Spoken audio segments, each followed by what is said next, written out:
স্ত্রী কখনো প্রিয় নারী হতে পারে না, কারণ স্ত্রীর অনেক ভুল।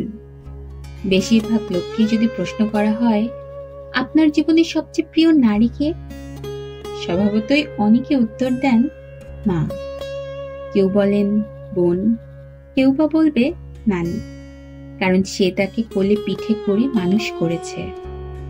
এমন অনেক সম্পর্কের কথাই উঠে আসে, খুব অবাক লাগে। একজন মানুষও উত্তর দেন না তার বউ তার সবচেয়ে প্রিয় নারী। আসলে বাঙালিদের সমস্যা, বউকে ভালোবাসি বললে মান সম্মান চলে যাবে, লোকে বউ পাগল বলবে, বউয়ের কাছে ছোট হয়ে যাবে, অথবা বাকি পুরুষদের সামনে হাস্যরসের পাত্র হয়ে যাবে।